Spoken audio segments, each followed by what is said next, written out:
Hello everyone.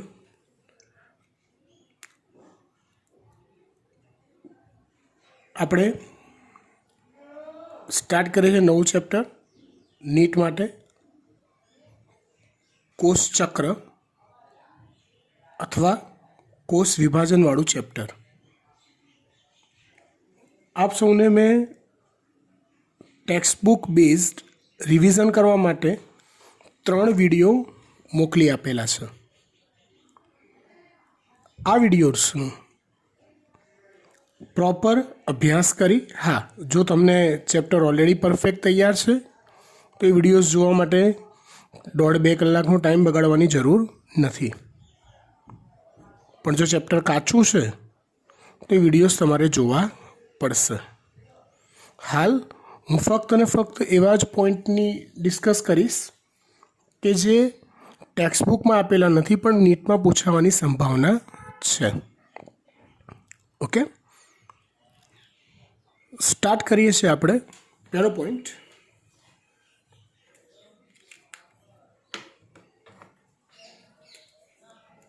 એક શબ્દ હું લખું છું અહીંયા, જેનું નામ છે કેરિયો પ્લાઝમિક ઇન્ડેક્સ.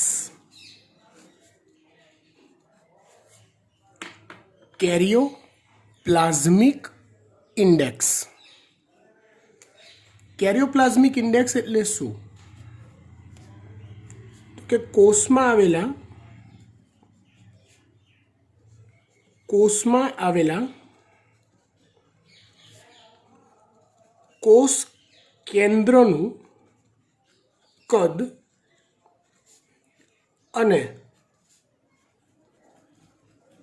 કોષમાં જે કોષરસ આવેલો હોય એ કોષરસના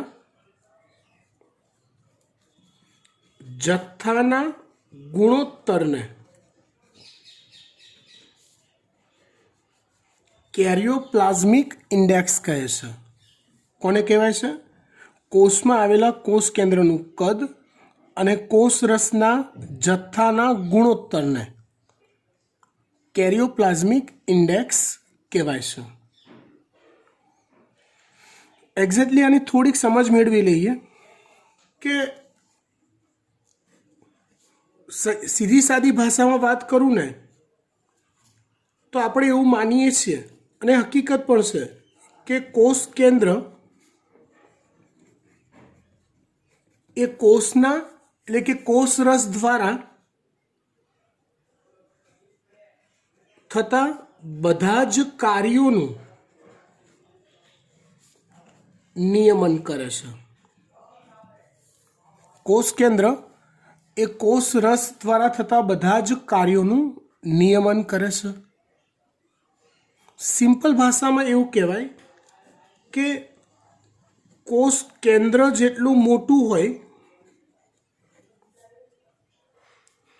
અને એની સાપેક્ષે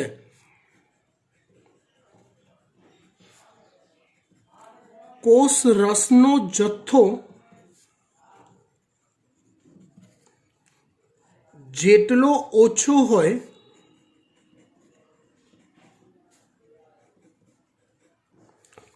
તેમ કોષ કેન્દ્ર દ્વારા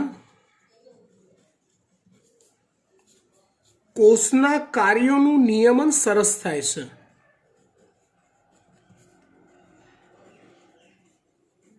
કોષના કાર્યનું નિયમન સરસ રીતે થાય છે. આ એવું કહેવાય કે કોષરસનો જથ્થો ઓછો અને કોષ કેન્દ્ર જેટલું મોટું એટલું એ કોષ કેન્દ્ર વધુ નિયંત્રિત રીતે, વધુ સારી રીતે કોષના કાર્યનું નિયમન કરી શકે છે. આ જે ગુણોત્તર તૈયાર થયો ને એને કેરિયોપ્લાઝમિક ઇન્ડેક્સ કહેવાય.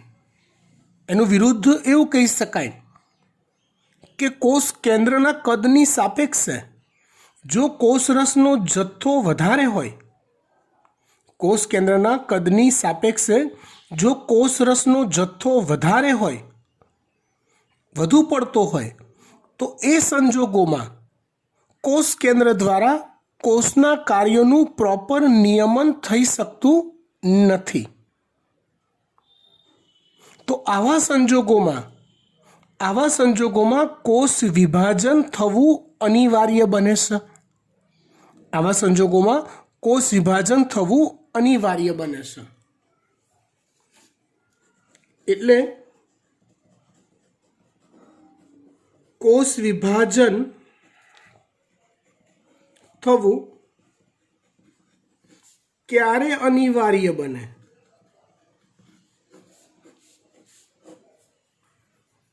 કે જ્યારે કોષ કેન્દ્રના કદની સાપેક્ષે કોષ રસનો જથ્થો ખૂબ વધુ હોય ત્યારે કોષ વિભાજન થવું અનિવાર્ય બને છે. કોષના કાર્યોનું નિયંત્રણ પરફેક્ટલી ચાલ્યા કરે એનો હેતુ હોય.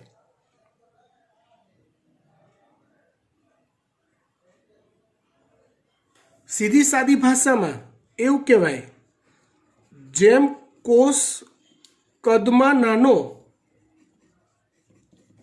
તેમ તેનું કોષ કેન્દ્ર મોટું અને કોષ રસ ઓછો, તો એ નિયમન બેસ્ટ થાય.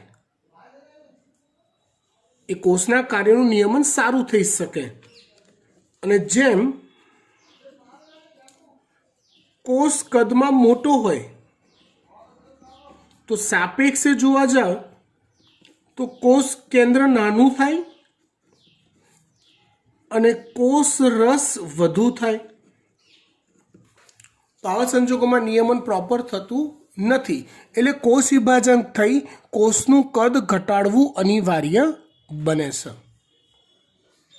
એટલે સીધી સાદી ભાષામાં કયો કોષ વિભાજન પામશે એ નક્કી કરવું હોય તો એ કેરિયોપ્લાઝમિક ઇન્ડેક્સ દ્વારા કરી શકાય છે. એટલે જ્યારે મોટા કદનો કોષ હોય ત્યારે એનો કેરિયોપ્લાઝમિક ઇન્ડેક્સ, જ્યારે મોટા કદનો કોષ હોય ત્યારે એનો કેરિયોપ્લાઝમિક ઇન્ડેક્સ નીચો હોય છે અને નાના કદનો કોષ હોય ત્યારે એનો કેરિયોપ્લાઝમિક ઇન્ડેક્સ ઊંચો હોય છે. એટલે કેરિયોપ્લાઝમિક ઇન્ડેક્સ નીચો જાય એટલે કોષ વિભાજન કરવું પડે અને કોષને નાના સ્વરૂપોમાં ફેરવવું પડે. તો કોષના કાર્યનું નિયમન ટકાટક કરી શકાય છે. આપણે વાત કરીએ આ કેરિયોપ્લાઝમિક ઇન્ડેક્સની. ક્લિયર? ઓકે, ચાલો અહીંયા ચર્ચા પૂરી કરીએ છીએ. ત્યાર પછી વાત કરીએ આપણે કોષ ચક્રની.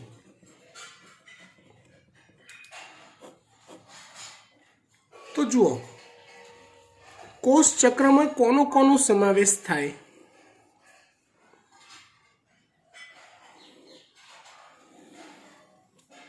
તો તમે કહેશો કે એક તો સાહેબ એમ તબક્કો એટલે કે વિભાજન તબક્કો, માઇટોસિસ, પછી જીવન,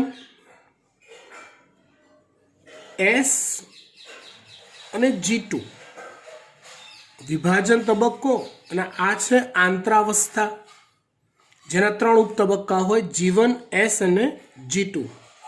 એક બીજો ઉપતબક્કો બી હોય, જીવન પતે ત્યાં એ આવે જેને G0 કહેવાય છે. એને G0 કહેવાય છે. આખા કોષ ચક્રને આપણે ડિટેલમાં ચર્ચામાં લઈએ. આખા કોષ ચક્રને આપણે જો ડિટેલમાં ચર્ચામાં લઈએ તો કંઈક આવું હોય કે આ લેવલે કોષ પુખ્ત હોય, પુષ્કળ મોટું કદ ધારણ કરી દીધું હોય એને, એટલે એ ટાઈમે કેરિયોપ્લાઝમિક ઇન્ડેક્સ નીચો થઈ ગયો હોય. કેરિયોપ્લાઝમિક ઇન્ડેક્સ નીચો હોય એટલે કોષ વિભાજન થઈ બાળકોષ બને.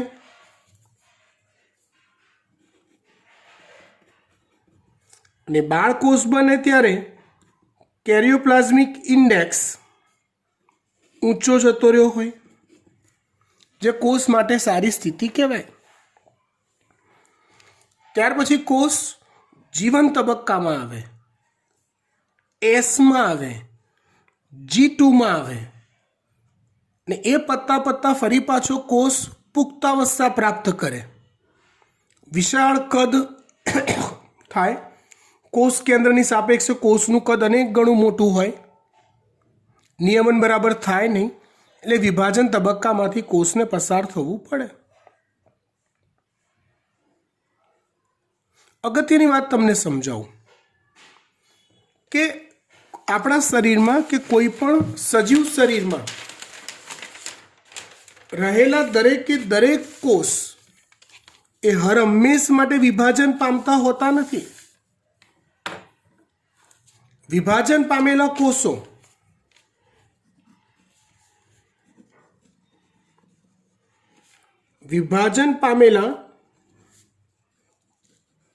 કેટલાક કોષો વિભેદન પામે છે. વિભેદન પામવું એટલે કોઈ ચોક્કસ પેશી નિર્માણ કરે છે,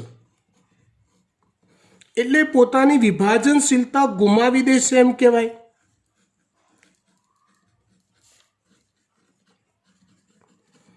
આવો કોષ એ હંમેશા G0 તબક્કામાં પ્રવેશેલો હોય છે અથવા ત્યાં સ્થાયી થયેલો હોય છે એવું કહેવાય. કોઈ પણ કોષમાંથી જ્યારે પેશી બનતી હોય, આ બધું જ તમને ગોળ ગોળ ફેરવીને પૂછાતા નીટમાં કામ લાગશે. કોઈ પણ વિભેદન પામેલો કોષ હોય ને બેટા, દાખલા તરીકે હું એમ કહું હૃદયના કોષો, સ્નાયુ કોષો, તો એ વિભેદન પામેલી પેશીના કોષો બોલ્યો હું. તો એ કોષો વિભાજનની કોષ ચક્રની કઈ અવસ્થામાં હોય? તો G0 તબક્કામાં હોય ને એમાં સ્થાયી હોય.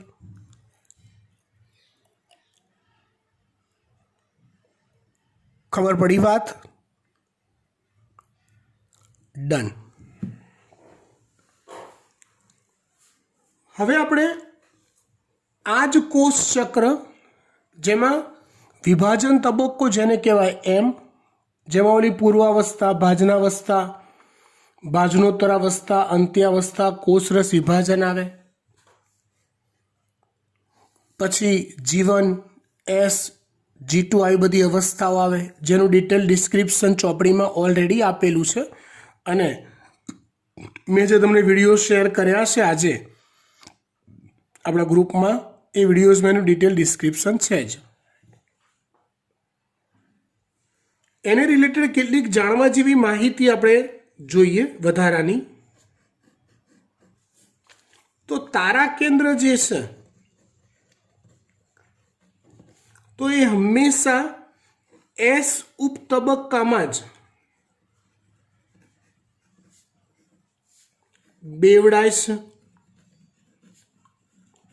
એસ ઉપતબક્કામાં આમ તો આપણે એમ કહીએ DNA બેવડાય, રંગસૂત્ર દ્રવ્ય બેવડાય, એ 2C માંથી 4C થાય. રંગસૂત્ર દ્રવ્ય એ 2C માંથી 4C થાય. રાઈટ. તો અહીંયા તારા કેન્દ્ર એ એસ ઉપતબક્કામાં બેવડાય છે રંગસૂત્ર દ્રવ્ય બેવડાતું હોય એ જ સમયે. બરાબર. એટલે તમને એવું પૂછે કે તારા કેન્દ્ર તારા કાયમાં ક્યારે પરિણમે? કોષ વિભાજનનું ચેપ્ટર યાદ કરો. સોરી, કોષ અને કોષ રચના. તારા કેન્દ્રના બે યુનિટ ભેગા થાય ત્યારે એને તારા કાય કહેવાય, એકબીજાને કાટખૂણે ગોઠવાયેલા હોય એવા.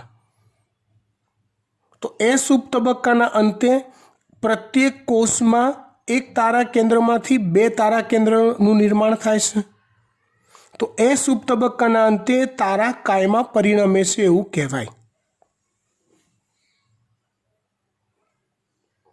ચલો, તમને જો ખબર હોય તો રંગસૂત્ર દ્રવ્યમાં બે પ્રકારના પ્રોટીન હોય.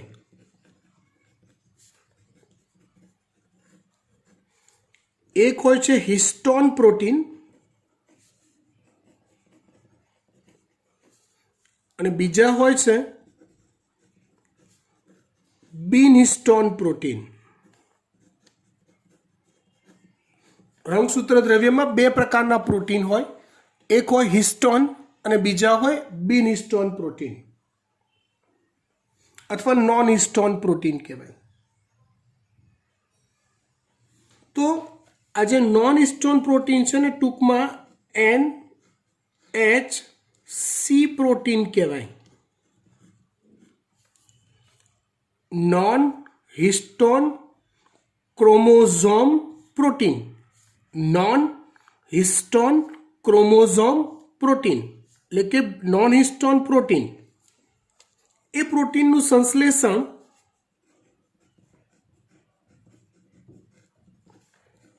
G1 S G2 આ ત્રણેય પ્રકારના તબક્કાઓમાં થાય. જ્યારે હિસ્ટોન પ્રોટીન, જેને HC પ્રોટીન કહેવાય ટૂંકમાં, એનું સંશ્લેષણ ફક્ત એસ ઉપતબક્કા દરમિયાન જ થાય છે. નોન હિસ્ટોન ત્રણ તબક્કામાં સંશ્લેષણ પામે થોડું. જ્યારે હિસ્ટોન પ્રોટીન ફક્ત ને ફક્ત એસ ઉપતબક્કા દરમિયાન જ સંશ્લેષણ પામે છે, કે જેમાં રંગસૂત્ર દ્રવ્ય બેવડાતું હોય એમાં જ.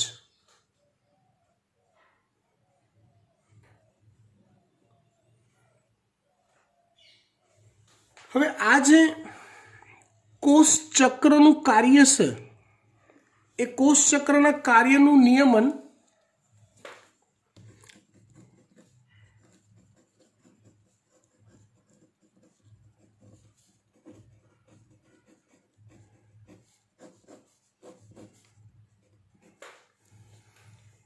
જો એ નિયમન વિશે વાત કરવાની છે, પણ હું તમને કહી દઉં, કોઈ પણ કામ ઓલવેઝ કંટ્રોલમાં થતું હોય, કોઈક ને કોઈકના નિયંત્રણ હેઠળ થતું હોય, આવી સજીવ શરીરની બનાવટ છે. આઉટ ઓફ કંટ્રોલ કામ જો થતું હોય છે તો એ એબનોર્મલ પરિસ્થિતિ દર્શાવે છે. કંટ્રોલમાં થતું કાર્ય હોવું જોઈએ. તો એવી રીતે કોષ વિભાજનની જે ક્રિયા છે, આંતરાવસ્થા કોષ વિભાજન, આંતરાવસ્થા કોષ વિભાજન, મતલબ કે કોષ ચક્ર જે છે એનું કાર્ય પણ ચોક્કસ ઘટકો દ્વારા નિયંત્રિત હોય છે. એ નિયંત્રણ કોના દ્વારા હોય? તો કોષ ચક્રના કાર્યનું નિયમન એક તો સાયક્લિન પ્રોટીન દ્વારા થાય છે.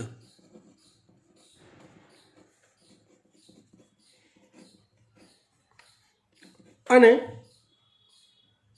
સાયક્લિન ડિપેન્ડેડ કાઇનેઝ ઉત્સેચક દ્વારા થાય છે.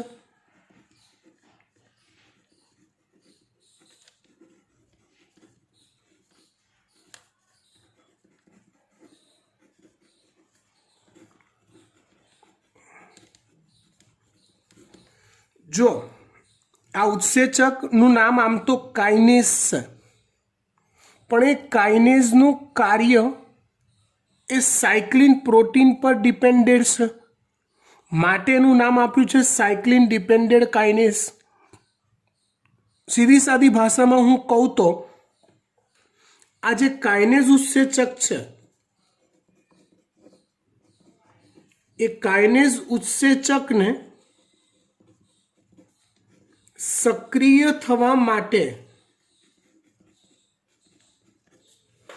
સાયક્લિન પ્રોટીન અનિવાર્ય હોય છે.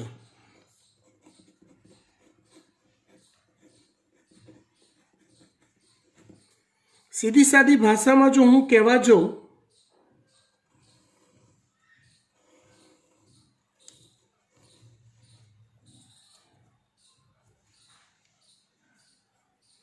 તો આને ધારો કે હું કાઇનેઝ ઉત્સેચક ધારી લઉં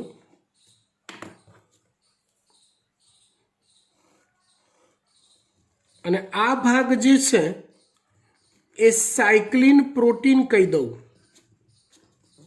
તો જ્યારે જ્યારે સાયક્લિન પ્રોટીન કોષમાં હાજર હોય અને એ કાઇનેઝ ઉત્સેચક સાથે જોડાતો હોય ત્યારે જ કાઇનેઝ ઉત્સેચક એક્ટિવ બને છે અને એના દ્વારા કોષ વિભાજનનું કાર્ય થાય છે. સીધી સાદી ભાષામાં જો હું એવું પૂછું તમને કે કોષ વિભાજન ક્યાં સુધી ચાલુ રહે, તેનો જવાબ એવો થાય કે સાયક્લિન પ્રોટીન હાજર છે ત્યાં સુધી. જેવું સાયક્લિન પ્રોટીન નાશ પામે છે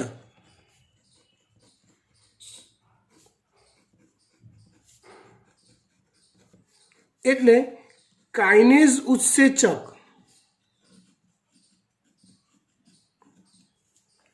નિષ્ક્રિય થઈ જાય છે અને જેવો કાઇનેઝ ઉત્સેચક નિષ્ક્રિય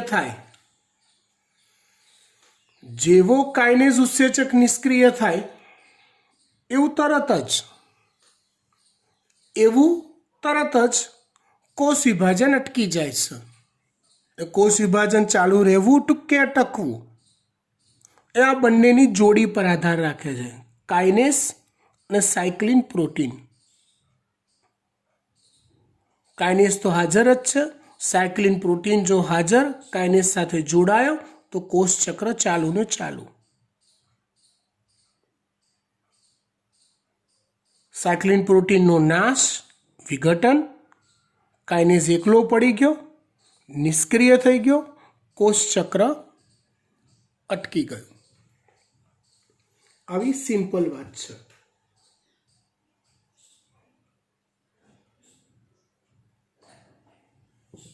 એકચ્યુઅલી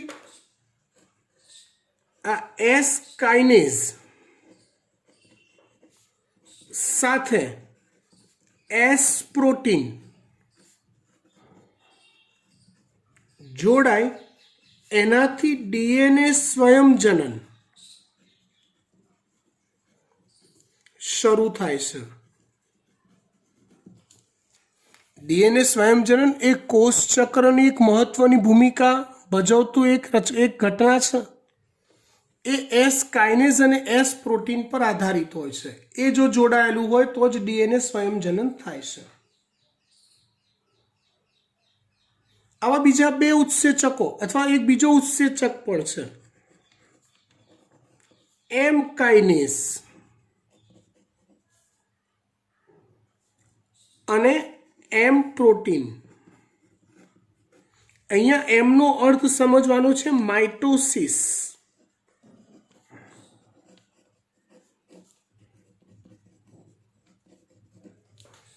માઇટોસિસ એટલે કોષ વિભાજન અથવા સમસૂત્રી ભાજન.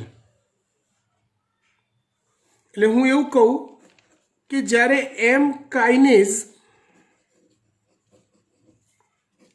અને એમ પ્રોટીન હાજર હોય, એટલે કે એમ પ્રોટીન જ્યારે એમ કાઇનેઝ સાથે જોડાયેલું હોય ત્યારે સમસૂત્રી ભાજન શરૂ થાય છે. એ સિવાય સમસૂત્રી ભાજન શરૂ થતું નથી. સેમ વાત જ્યારે એમ પ્રોટીન વિઘટન પામે એટલે એમ કાઇનેઝ એકલો પડી જાય, નિષ્ક્રિય થઈ જાય,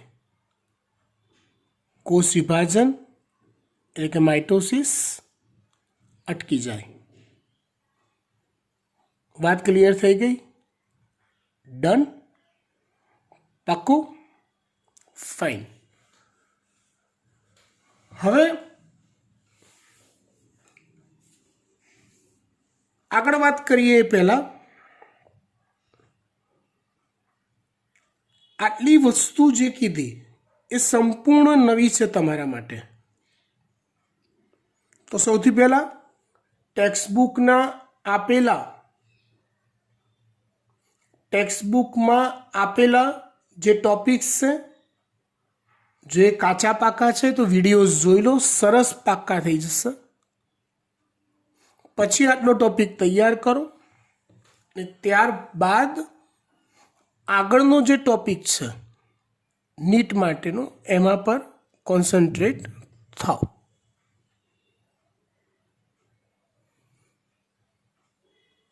હવે વાત કરીએ આપણે સમસૂત્રી ભાજનની, જેમાં આપણે પૂર્વાવસ્થા, ભાજનાવસ્થા, ભાજનોત્તરાવસ્થા, અંત્યાવસ્થા, કોષરસ વિભાજન આવી અવસ્થાઓની ચર્ચા કરતા હોઈએ, જે ડિટેલમાં તમને અંદર આપી દીધેલી છે ટેક્સ્ટબુકમાં, અને મેં જે વિડીયોઝ આપ્યા છે તમને 3 તૈયાર કરવા એની અંદર.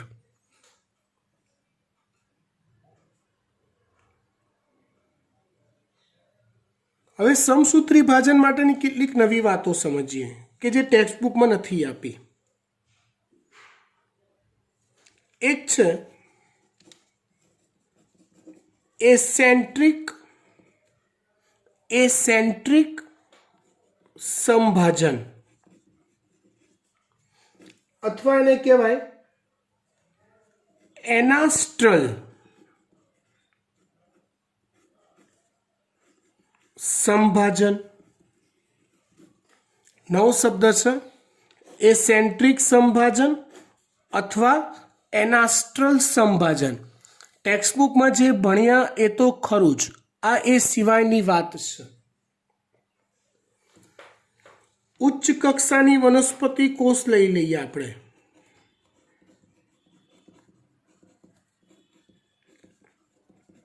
યાદ કરો, આ કોષોમાં તારા કેન્દ્રો ન હોય. તારા કેન્દ્રો ન હોય એટલે તારા કિરણો પણ ન સર્જાય.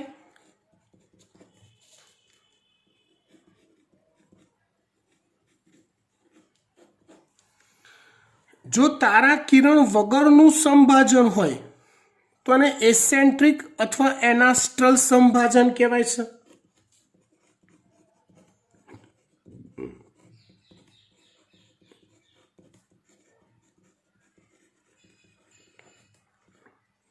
તો તેને એસેન્ટ્રિક કે એનાસ્ટ્રલ સંભાજન કહેવાય છે. એસેન્ટ્રિક કે એનાસ્ટ્રલ સંભાજન કહેવાય. સાદી ભાષામાં ઉચ્ચ કક્ષાની વનસ્પતિ કોષોમાં કયું વિભાજન થાય? એક ઓપ્શનમાં સંભાજન આપ્યું હોય, બીજામાં એસેન્ટ્રિક સંભાજન આપ્યું હોય, તો વધુ સાચો જવાબ થાય એસેન્ટ્રિક સંભાજન. કારણ માત્ર એટલું જ, શું તો કે એમાં તારા કેન્દ્રો હોતા નથી. અને તારા કેન્દ્રો સિવાય જ્યારે વિભાજન થાય, તારા કેન્દ્રો સિવાય જ્યારે વિભાજન થાય તો એને એસેન્ટ્રિક સમભાજન કહેવાય છે. શું કહેવાય છે? એસેન્ટ્રિક સમભાજન અથવા એનાસ્ટ્રલ સમભાજન કહેવાય.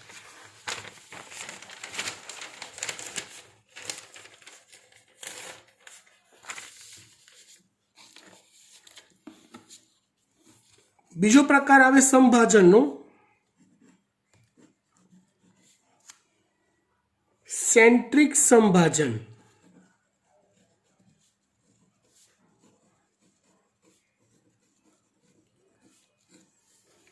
અથવા એને કહેવાય એસ્ટ્રલ સમભાજન.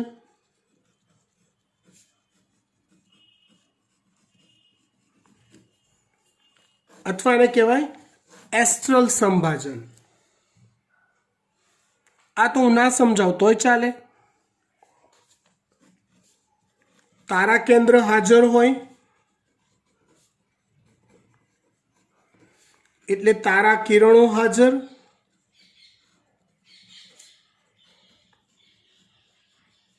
એટલે એના દ્વારા જે સંભાજન થાય એને સેન્ટ્રિક સંભાજન કહેવાય.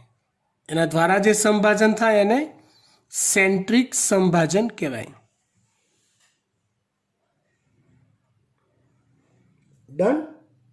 ટૂંકમાં સમભાજનના બે પ્રકાર, એસેન્ટ્રિક અને સેન્ટ્રિક.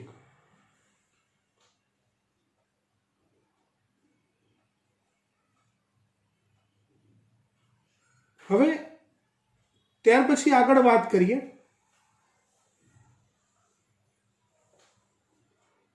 સમસૂત્રી ભાજન. સમસૂત્રી ભાજન એ કયા કોષોમાં અથવા ક્યાં જોવા મળે?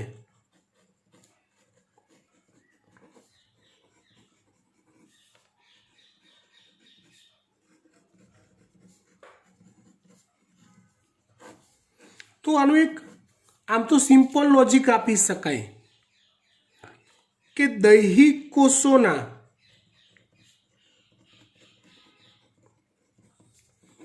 નિર્માણ સમયે સમસૂત્રી ભાજન જોવા મળે. આ તો તમને આવડે કે 2n કોષો હોય એમાંથી 2n કોષો બનાવવાના હોય, દ્વિકીયમાંથી દ્વિકીય કોષો બનાવવાના હોય ત્યારે સમસૂત્રી ભાજન સ્પષ્ટ જોવા મળે છે. પણ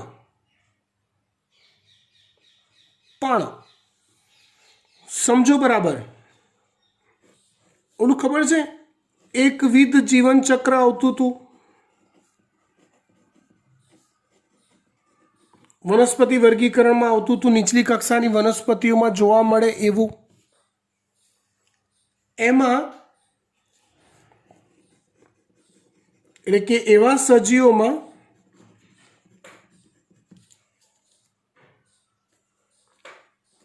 પ્રજનન કોષોના નિર્માણ સમયે પણ સમસૂત્રી ભાજન જ જોવા મળે છે. એમાં શરીરના કોષો જ n પ્રકારના હોય, એમાંથી પ્રજનન કોષો જે બને n પ્રકારના તે સમસૂત્રી ભાજનની ક્રિયા દ્વારા જ બનતા હોય. એટલે સમસૂત્રી ભાજન માટે આમ તો આપણા મગજમાં એવું ગોખાયેલું છે જનરલ કે દૈહિક કોષોના નિર્માણ સમયે સમસૂત્રી ભાજન થાય અને પ્રજનન કોષોના નિર્માણ સમયે અર્ધી સૂત્રી ભાજન થાય, અર્ધીકરણ થાય. એ ઓન એવરેજ સાચું વિધાન છે. પણ જ્યારે સાચા ખોટા વિધાન તમને આપેલા હોય અને એમાં તમને આવું છેતરે કે એકવિધ જીવનચક્ર ધરાવતી લીલ માં પ્રજનન કોષોના નિર્માણ સમયે સમસૂત્રી ભાજન થાય છે, એટલે આપણા મગજમાં શું બેસશે? પ્રજનન કોષોનું નિર્માણ સમસૂત્રી ભાજન ખોટું, આ એફ વિધાન છે, ફોલ્સ. પણ ના, એ ટી વિધાન છે, ટ્રુ.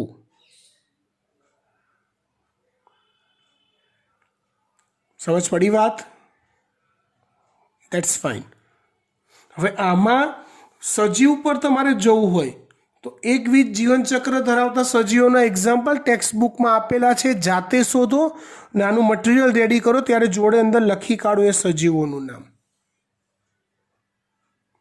સારી ઇમ્પેક્ટ પડશે, સારું રેડી થશે.